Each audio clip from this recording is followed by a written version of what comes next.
I'm here with the creator of the web video series, I'm a Marvel, I'm a DC, with It's Just Some Random Guy. How are you doing today, sir? I'm well, thanks. Thanks very much.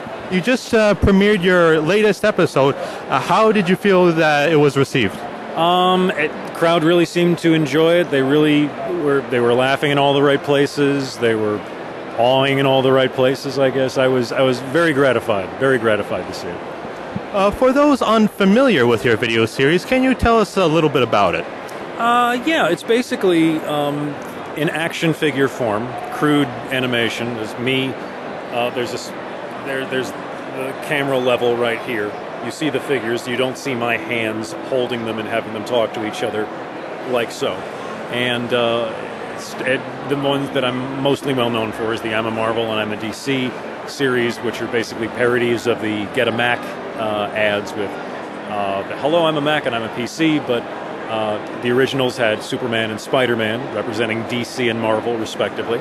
And since then, every summer has featured whatever Marvel and or DC lead character has a movie that year, and they face off and compare and contrast, and the storyline videos that followed pretty much explore that even further.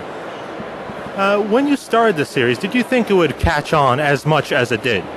I had no idea, really. I had no idea what to expect. I made it partly for fun, and just because I thought it was a neat idea, and YouTube was fairly new at the time, and I had just bought a Mac, and I thought I'm gonna see how it works, and just kind of fool around and do this thing that I thought kind of a funny idea. Next thing I knew, YouTube had featured the video on their front page, and I said, well, I got to keep making more of these. So I did, and built up a sizable following, and which I was very happy to see. But in no way did I expect that it would have led to all the things it's led to, all the doors it's opened. It's been just amazing, really.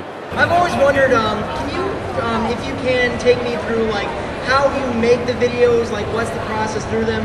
I want to know personally because it's just interesting. Also, I would have a great respect for how the videos are made and how long it takes. I think it's that's something needed so that people can understand. Like, give him his time.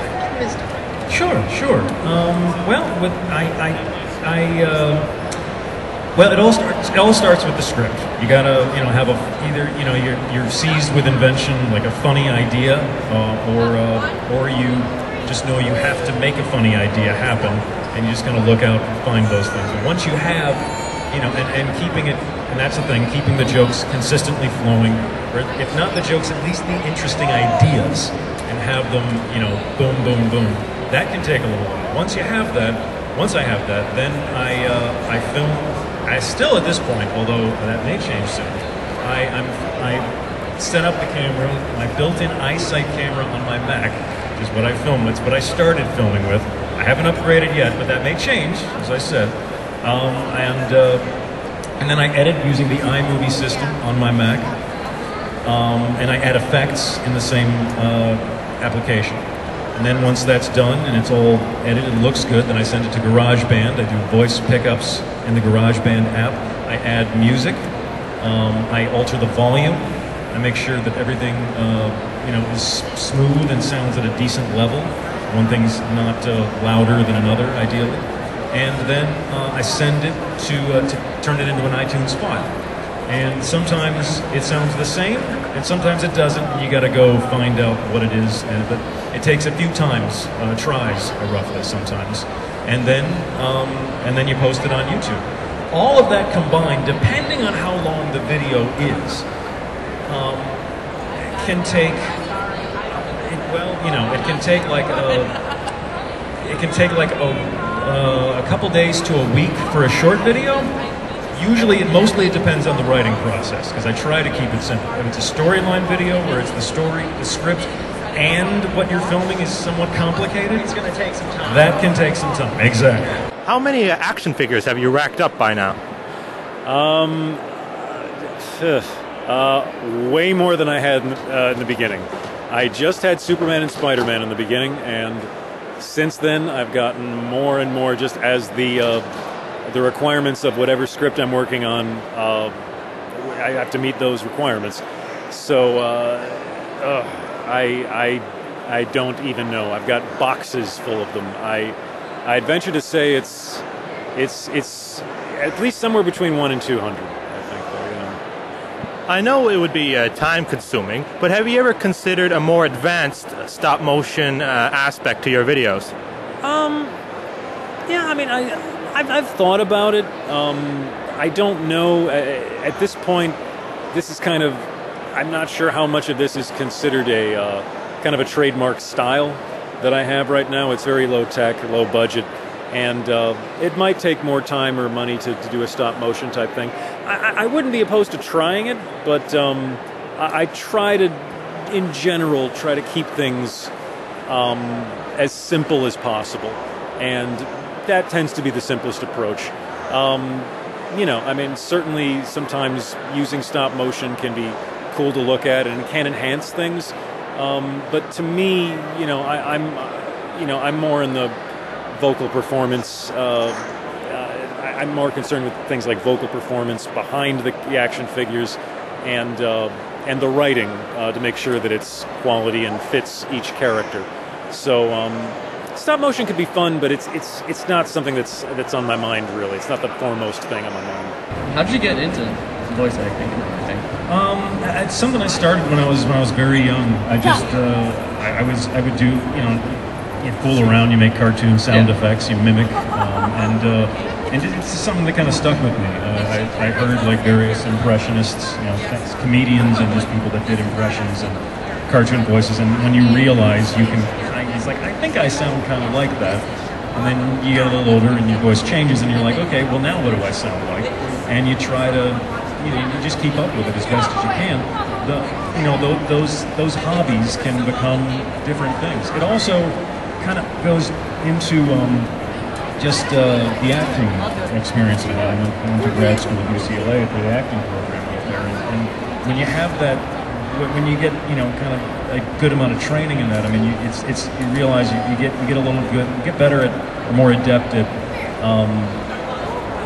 you know, altering your voice and figuring out and getting used to your voice and what it's capable of, and what suits a character more or less within your range, within what, you know, what you're capable of doing. And in addition to that, you know, just, you know, with acting experience, you get to know, like, who, you know, what makes this character tick or whatever. And from that, you kind of can go work inside out or outside in and trying to feel what voice feels right for who this person, not just what they would sound like, but who they are as a person. So, yeah, like I said, but it's always coming from a sense of fun, for sure. What did it mean for you when companies like Marvel and DC officially recognized your work on their websites? That was a huge moment. That happened fairly early on, and it was I couldn't believe that it had gotten that big, that it had actually gotten the attention of the people in charge there, and I was happy to see that they seemed to enjoy it from what I gather, because I'm still here, so I imagine on some level it must have been enjoyed, I hope. And but yeah, it was probably the moment where I was like, wow, this is way more out of hand than I thought it was ever going to get back when I first started. So yeah. In the past, you have said that you've always wanted to work in comics. Have you been a part of any yet? I haven't as of yet. I have said that before. Mostly, I was talking in terms of, you know, when I was younger, I was a huge comic book fan growing up, and I read them cover to cover, and I liked the idea of being a comic book writer, but it's, you know, I mean, I tended to go in some other directions, and this has been a great outlet for some of those, you know, young ideas that I had back when I was that age, but I haven't worked on anything. I haven't been asked to. I certainly wouldn't be opposed to it, but you know, I'm happy doing what I'm doing now. So it's you know, I'm cool either way. You offer services as a professional voice actor teacher. Would you ever consider doing any professional voice acting work in mainstream media? Absolutely, absolutely. I'm all about that. In fact, it's something that I'm hoping to look into as of right now. When you're doing the voices, is there any particular inspiration you have? Like when you do Superman, are you thinking about like Tim Daly or George Newbern? You know, it's funny with each one. I mean, when I first started to do Superman, for example, I didn't know what I was doing. I mean, I did not expect it to get to the point it was. So I knew I kind of wanted a high and light voice for Spider-Man because he's young, you know, at least the version I was doing. And to differentiate, I pushed Superman lower and I put him even lower in the chest, and it kind of seemed a bit over the top at times. So since then he's come a bit, he's leveled out a bit more since then, so it doesn't sound too cartoonish, but still. So, and from that, mostly it's just kind of figuring out. I mean, it depends. Sometimes it's an actor's interpretation. Like Professor Xavier at times sounds a lot like Patrick Stewart. Magneto sounds a lot like Ian McKellen. But at other times, you know, Wolverine, he kind of sounds. He's I don't know. There's been a number of. It's kind of close to how a lot of people have interpreted him. I usually tend to think of the '90s X-Men cartoon. Let's take these sardines out of the can type thing or whatever. Yeah, the inspiration is from various places. I mean, it's the same because it's the same thing with the action figures. I mean, with the action figures, I typically try to find a figure that captures the character, not so much an actor's interpretation. Because that's the most important thing, is to get to the heart of who the character is. And as far as I'm concerned, that's the main thing. So, but yeah, the inspiration it varies from figure to figure. Do you think now that superhero movies have begun to suck less, you'll run out of material? You know, as long as there's something that fans can find to complain about, there'll be material to write about. Sometimes, I mean, you can have a great, as you said, non-sucky version, adaptation of a comic book into a movie, but there's always going to be nitpickers. There's always going to be those out there that say, yeah, but this didn't make sense, or that, or this, or the other. And, you know, and while we even, it's at the point where even if we like the movie, we enjoy laughing at it at the same time.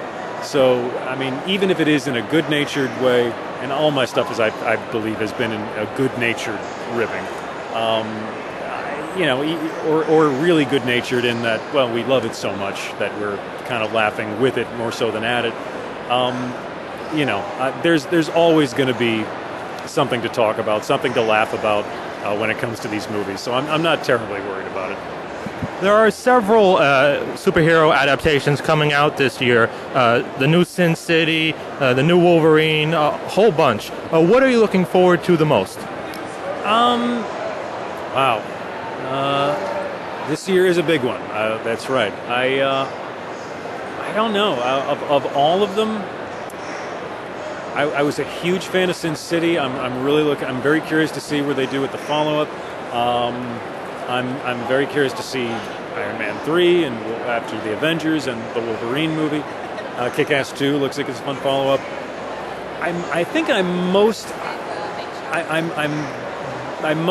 I'm curious about right here, Man of Steel. I think is probably the one I'm most curious to see and most excited to see. I'm a huge Superman fan, and I'm filled with cautious optimism because I really want it to be good.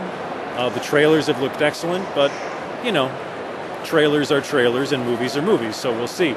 But it does look great, and I am excited to see the end result. Probably due to, you know, growing up, you know, Soups being one of my faves. Well, thank you very much for talking to us, and you at home can find the latest episode on It's Some Random Guy's YouTube channel. YouTube.com/ItsJustSomeRandomGuy, one word, no apostrophe. Thank you very much again. Thank you.